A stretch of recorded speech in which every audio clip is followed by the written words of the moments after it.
Hey guys, what's up? Kya chal? This is CA Nikunj Huinga, your tax mentor, and yet another big GST update.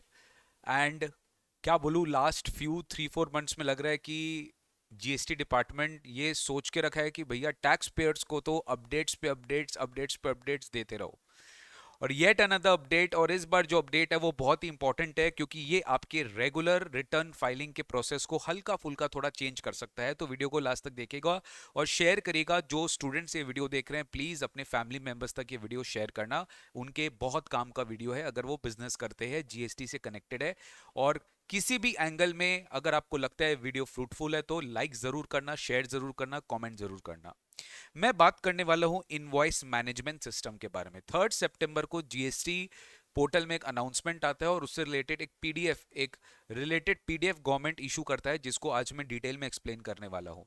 जैसे आप सबको पता है कि GSTR 1 file होता है। जीएसटीआर 1 फाइल करने के बाद हमें 11th ऑफ एवरी मंथ हमें जीएसटीआर 1 फाइल करना होता है। हर एक सप्लायर को 14th of the next month उन्हें हमें 2B अवेलेबल होता है, और उस 2B के बेसिस पे we file GSTR 3B by the due date of the next month, यानी अगले महीने की 20 तारीख तक हम जीएसटीआर 3B फाइल करते हैं। नाउ द पॉइंट इज, इसमें एक प्रोसेस ऐड किया गया है इनवॉइस मैनेजमेंट सिस्टम का, जो कि हम इस वीडियो में बात करेंगे। इनवॉइस मैनेजमेंट सिस्टम बेसिकली, अगर आपको याद होगा, जब जीएसटी लॉ पहली बार इंडिया में एप्लीकेबल हुआ था तो वहां पर गवर्नमेंट ने एक रिटर्न, जो कि उस समय डिलीट हो चुका था, जीएसटीआर 1A बोल के एक रिटर्न होता था, जो बेसिकली गवर्नमेंट ने एक तो सिस्टम लाया था कि आइदर द रेसिपिएंट जिसको 2B मिल रहा है, जैसे मान लो जो क्रेडिट्स जिनको मिल रहा है, either they can accept the invoice और they can reject the invoice, they will और they can alter the invoice. उस समय गवर्नमेंट ने वो सिस्टम स्क्रैप कर दिया था और 3B का रिटर्न लाया था।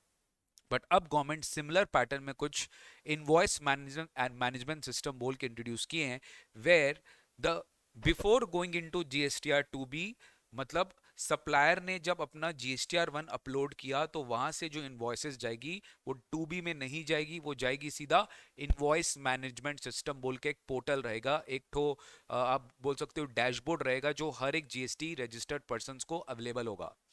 एवरी मंथ जैसे आपका 1 2B सबका विंडो ओपन होता है, वैसे इनवॉइस मैनेजमेंट सिस्टम का भी एक विंडो जो होगा अपडेट होगा। ये 1 अक्टूबर से अमेंडमेंट एप्लीकेबल है।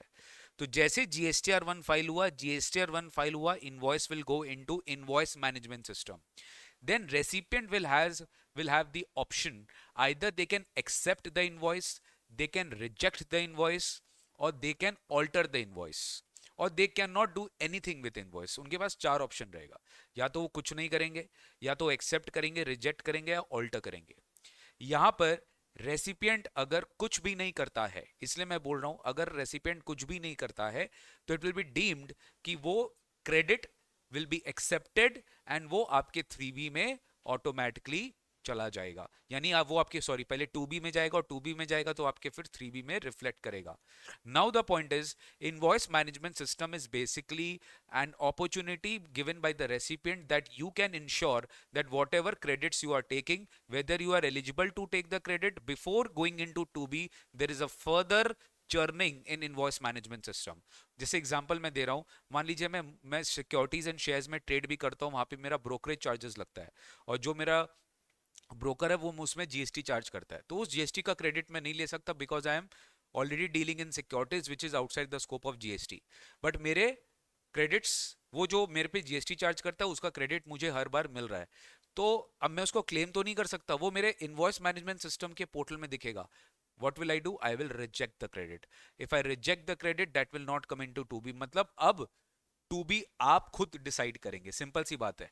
पहले आपका सप्लायर डिसाइड करता था उसके इनवॉइसेस के फाइलिंग के बेसिस पे, और 2B used to be ready, but now your 2B will be ready how you want. यानी आपके 2B में आपके सोचे हुए क्रेडिट्स जाएंगे, आपके सोचे हुए जो क्रेडिट्स नहीं है, जो आप एलिजिबल नहीं है, वो नहीं जाएगा। ये है शॉर्ट में 2B, ये आई मीन ये है शॉर्ट में इनवॉइस मैनेजमेंट सिस्टम। सर, मेरी ऐसी कोई क्रेडिट ही नहीं होती जो मेरे को एक्सेप्ट, जो मेरा रिजेक्ट होता है, मेरा सारा क्रेडिट्स एलिजिबल होता है, तो आपके लिए आप सोचो आपके लिए कोई कंप्लायंस बर्डन है ही नहीं, because if you are not even accepting the credit in the invoice management system, it is deemed that आपको ये क्रेडिट जो है मिल जाएगा, आपके 2B में रिफ्लेक्ट करेगा। ऐसा नहीं है कि अगर आप एक्सेप्ट नहीं किए, आपके से मिस्टेक हो गया, तो आपका 2B में नहीं दिखेगा, ऐसा नहीं है सर। ठीक है, तो 2B कब जनरेट होगा? 14th of the month. GSTR 1 कब सप्लायर फाइल करता है? लास्ट डेट है 11th ऑफ द मंथ। ऐसा नहीं है कि वो तो ड्यू डेट के पहले भी फाइल कर सकता है। तो यहाँ पर इनवॉइस मैनेजमेंट सिस्टम में इनवॉइसेस रिफ्लेक्ट करेगा the moment GSTR 1 is filed by the supplier. यानी मान लो 5th को फाइल किया, उसी समय रेसिपिएंट के वो इनवॉइस मैनेजमेंट सिस्टम में दिख जाएगा। क्लियर है? तो एक बार चलिए मैं आपको लेके चलता हूं जो गवर्नमेंट ने इशू किया था आईएमएस के बारे में। ठीक है, फटाफट देखते हैं। This facility is basically a system to efficiently address invoice corrections amendments with their suppliers. Through the portal, a new communication process is being brought. This will facilitate taxpayer in matching their records vis-a-vis issued by the supplier for availing the correct ITC. A new functionality called IMS, Invoice Management System, which will allow the recipient to either accept or reject an invoice or to keep it pending. Pending मतलब वो अभी decide नहीं कर रहा है, वो अभी credit avail नहीं करना चाहता। यानी कि सप्लायर ने मान लो इनवॉइस इशू कर दिया, आपको याद होगा 16(2) में हमने कंडीशंस पढ़ा था। One of the condition is you should have received the goods. मान लीजिए आपको अभी तक गुड्स मिला नहीं है, बट सप्लायर ने आपको सप्लाई कर दिया। तो अभी तक गवर्नमेंट के पास ऐसा कोई सिस्टम नहीं था इस चेक करने को, रेसिपेंट के पास भी ऐसा कोई सिस्टम नहीं था। इनवॉइस सप्लाई, इनवॉइस मिलता था, भले रिसीव नहीं हो रहा है, वो क्रेडिट ले लेता था प्रैक्टिकली, बट अब वो नहीं लेगा, क्योंकि अब उसे पेंडिंग का जो है ऑप्शन मिल गया है। मान लीजिए अगस्त में कोई इनवॉइस अगर पेंडिंग है, तो वो ऑटोमेटिकली सितंबर के आईएमएस में चला जाएगा। आप सितंबर में उसका क्रेडिट क्लेम कर सकते हो, क्योंकि आईएमएस में पेंडिंग है। यानी आईएमएस क्या हो गया? एक डैशबोर्ड हो गया for the common invoices. IMS क्या हो गया?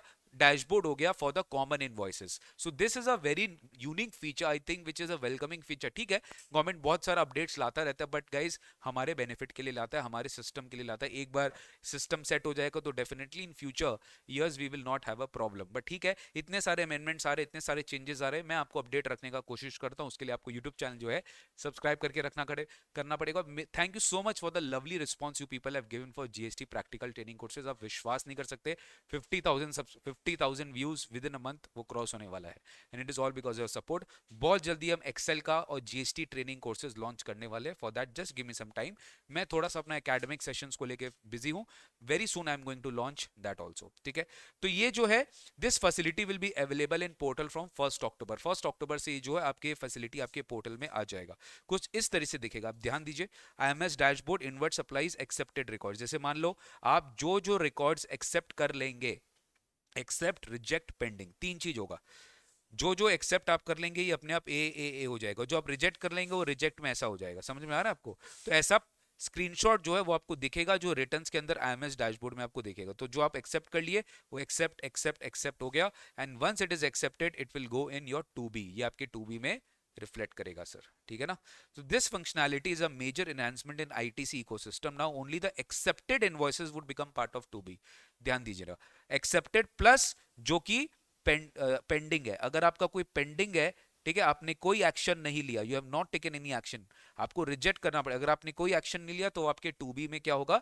रिफ्लेक्ट करेगा। IMS will provide the taxpayer an opportunity to review the genuineness and authenticity of the invoices. Once the suppliers save any invoice, यानी जीएसटीआर 1 का बात करें, जैसे ही कोई सप्लायर जीएसटीआर 1 में, मान लो बहुत सारे सप्लायर होते हैं जो डेली बेसिस पे अपना इनवॉइसेस जीएसटीआर 1 में सेव करते थे, जैसे वो सेव करेगा ना, द सेम इनवॉइस आपके रेसिपिएंट के आईएमएस डैशबोर्ड में दिखेगा। अरे वाह! यानी कि अब ऐसा हो गया कि पूरे मंथ मैं बिजनेस कर रहा हूं, मैं कभी भी अगर अपने जीएसटीआर 1 में आपका, मैं अपने कस्टमर का, रेसिपिएंट का इनवॉइस अगर सेव कर दिया पोर्टल में, वो रेसिपिएंट के टू बी के पहले आईएमएस में दिख जाएगा। पहले टू बी का वेट करते थे, 11th के बाद 14th को ही टू बी जनरेट होगा, प्रेशर बिल्डअप हो जाता था।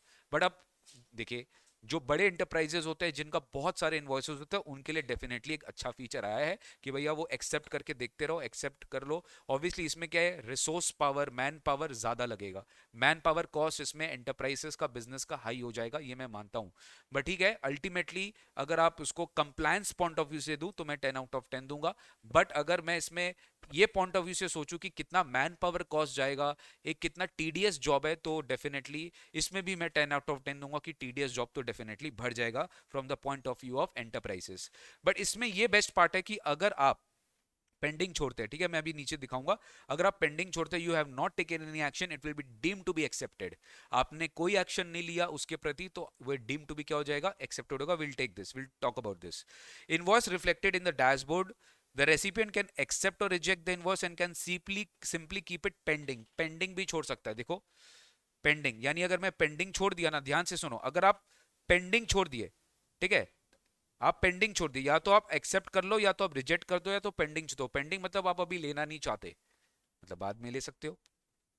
These actions can be taken from at the time of saving the records in GSTR1 with supplier taxpayer till the recipient files his 3B, यानी कि जब GSTR1 फाइल किया गया है टिल योर 3B, मतलब आपके सप्लायर ने जब GSTR1 फाइल किया है टिल द टाइम आपने अपना GSTR3B फाइल कर दिया, इसके बीच में आप जो है अपना IMS करेक्शन कर सकते हो। If the recipient doesn't take any action on an any invoice then will be deemed to be accepted. मान लीजिए अगर वो कोई भी एक्शन नहीं लेता तो वो मान लिया जाएगा एक्सेप्टेड है, and it will move to GSTR2B as an accepted invoice if it doesn't take any action। मतलब मान लो आपने ना तो एक्सेप्ट किया, ना तो रिजेक्ट किया, ना तो पेंडिंग किया, तो ये आपके 2B में रिफ्लेक्ट करने अपने आप चला जाएगा। आप पेंडिंग छोड़ के रखोगे तो IMS में रहेगा, वो नेक्स्ट मंथ के IMS में चला जाएगा।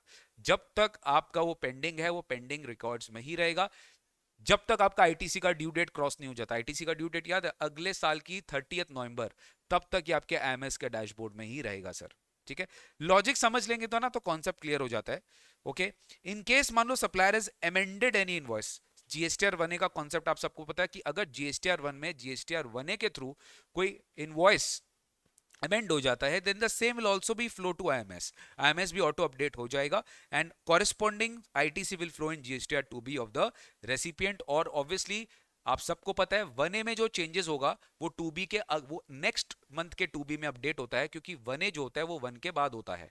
ठीक है, 1 के बाद होता है और 3B के पहले होता है, तो उसमें जो चेंजेस आएगा सप्लायर का वो नेक्स्ट मंथ के 2B में जो होगा जनरेट किया जाएगा सर। ठीक है ना, एकदम क्लियर है सर। ओके, सो ये पॉइंट थोड़ा ध्यान रखो कि what are the actions which can be taken by the tax payer, जो आपको 1 अक्टूबर से करना है। If you do not take any action it will be ड्रीम टू बी एक्सेप्टेड, मतलब आप कुछ नहीं करते, ना तो आप एक्सेप्ट करते, ना तो आप रिजेक्ट करते, ना तो आप पेंडिंग में छोड़ते हैं। अगर आप कुछ भी नहीं करते हैं it will be deem to be accepted. अगर आप एक्सेप्ट करोगे तो 2B में जाएगा, नहीं कुछ करते तब भी 2B में जाएगा, रिजेक्ट करते हो तो 2B में नहीं जाएगा, और पेंडिंग में रखते हो तो ये 2B के लिए कंसिडर नहीं होगा, but it will be carry forward to IMS in the next month. ठीक है, तो in short it is not basically adding any compliance burden on the taxpayers, as no action record will be considered to be deemed accepted, and the taxpayer intervention will only be required in case a record need to be rejected or kept pending। अगर आप reject कर दिए या pending रख दिए तभी आपको थोड़ा सा ध्यान देना है, बाद बाकी आपको कुछ खास करना नहीं है इसमें। तो ये है आपका IMS का फ्लो। ठीक है, तो देखो जैसे IMS में आप देखो इनवर्ट सप्लाईज, जैसे आपका 2B है वैसे IMS का ब्रेकअप दिया गया है। B2B invoices, B2B amendment, B2B debit note, B2B debit note amendment, B2B credit note amendment, eco वाला, ये सब कुछ। जैसे आप देखो यहाँ पे एक्सेप्टेड कितने आपने किया, रिजेक्ट आपने कितना किया, पेंडिंग आपने कितना किया, और नो एक्शन। आप ध्यान दे रहे हो, नो एक्शन, ये भी एक आपके पास एक रहेगा जो ऑटोमेटिकली, यानी आपने अगर कुछ नहीं किया तो नो एक्शन में आ गया, no action will be deem to be accepted, no action will be deem to be accepted. Rejected आपके 2B में नहीं जाएगा, पेंडिंग जो रहेगा वो आपके IMS में रहेगा बट 2B में नहीं जाएगा सर, वो नेक्स्ट मंथ के 2B में जा सकता है। ओके, सो की पॉइंट्स क्या है, at the time of 2B generation a record will be considered as deemed accepted if no action has been taken.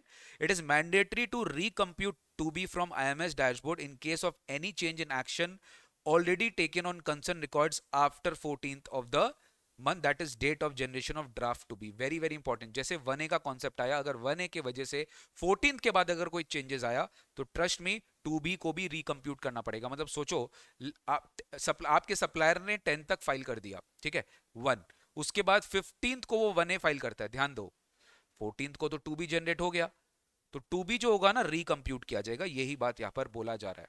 तो रिटर्न्स फाइल करने के पहले अब बहुत बहुत बहुत कॉशियस रहना पड़ेगा कि भैया 2B जो फाइनल 2B है, मतलब अब ड्राफ्ट 2B होगा जो 14th को होगा, और फाइनल 2B होगा जो जस्ट रिटर्न के पहले होगा सर।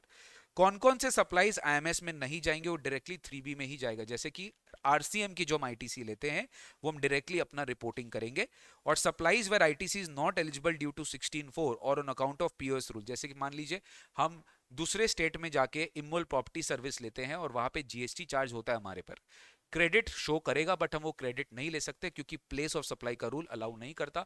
हमारा प्लेस ऑफ सप्लाई दूसरे स्टेट में था, वो स्टेट का क्रेडिट हम नहीं ले सकते। या मान लीजिए कोई आईटीसी एलिजिबल ही नहीं है, तो उसका क्रेडिट भी हम नहीं क्लेम कर सकते। ये सारे सप्लाई जो है वो आईएमएस में नहीं जाएगा, वो आपके 3B में डायरेक्टली ऑटो पॉपुलेट होगा। ठीक है। रिकॉर्ड्स आईएमएस डैशबोर्ड में कब जाएगा? When supplier is saving the invoice and the recipient can take action in IMS. Such records will be populated in 2B after filing of return in GSTR1 by the supplier. ये ध्यान देना, आप IMS में अपना accept कर लो, but आपके 2B में कब जाएगा? जब आपका सप्लायर GSTR1 फाइल करेगा। अगर आपका सप्लायर GSTR1 फाइल नहीं करेगा तो 2B में डेफिनेटली नहीं जाएगा। तो शॉर्ट में, अगर मैं आपको शॉर्ट में आईएमएस समझाऊं गाइस, तो आईएमएस क्या कर रहा है? GSTR1 का जो इनवॉइस है, वो इनवॉइस पहले आईएमएस डैशबोर्ड में जा रहा है।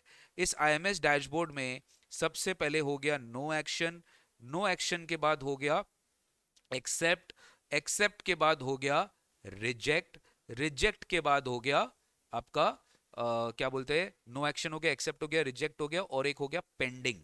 ठीक है ना? No action will be deemed to be accepted. No action क्या होगा? डीम्ड एक्सेप्ट माना जाएगा। अब मेरा बात ध्यान से सुनिएगा, आपका जो भी नो एक्शन है और या फिर आपने जो भी एक्सेप्ट किया, ये क्रेडिट्स आपके आईएमएस से 2B में अपलोड हो जाएगा। ठीक है। और अगर आपने पेंडिंग रखा, ये आपके आईएमएस में ही रहेगा, it will not be there in 2B। Reject जो आपने किया वो आपके 2B में भी नहीं रहेगा, वो आपके 2B में नहीं रहेगा, वो आपके आईएमएस में रहेगा। ठीक है। तो आईएमएस में जो रहेगा 2B में नहीं रहेगा, रिजेक्ट आपके 2B में नहीं रहेगा। तो आईएमएस से जो इनवॉइसेस आपने आपकी जो नो एक्शन वाली है या फिर एक्सेप्ट वाली है, वो आपके 2B में जाकर जो है शो करेगा। ठीक है। अब मेरा बात सुनना, यही 2B वाला जो क्रेडिट्स है आप अपने 3B में क्लेम कर पाओगे। यानी कि अब आपको अपना 2B खुद से रेडी करना पड़ेगा बेस्ड ऑन आईएमएस। पहले क्या होता था? 2B में बहुत सारे क्रेडिट्स आते थे, उसमें से आप रिजेक्ट, उसमें से आप बहुत सारे क्रेडिट्स नहीं भी क्लेम करते थे, बहुत सारे क्रेडिट्स आप क्लेम भी करते थे, तो बहुत सारा इसमें आपको रिकंसाइल करना पड़ता था। लेकिन अब गवर्नमेंट चाह रही है कि भाई तुम्हारा 2B should be a mirror image of 3B। 2B में तुम जो क्लेम करोगे वही तुम्हारा 3B में उठ के जाएगा। अगर तुम क्रेडिट नहीं लेना चाहते तो तुम आईएमएस में उसे एक्सेप्ट मत करना, रिजेक्ट कर देना, या फिर तुम श्योर नहीं हो तो तुम पेंडिंग छोड़ना, तुम नेक्स्ट मंथ क्लेम कर लेना, but you will only accept if you are sure.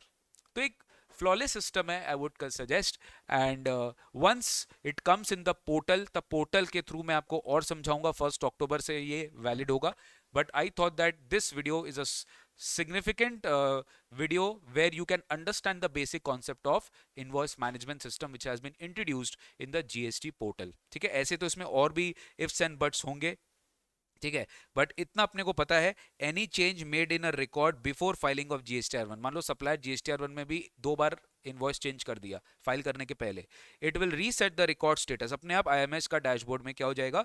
Change हो जाएगा। GSTR2B will be sequential now, system will generate 2B of the return period only if 3B of the previous return filed return is file. मतलब जब तक आप previous term का return file नहीं करेंगे, आपका 2B जो है जनरेट नहीं होगा करंट मंथ का।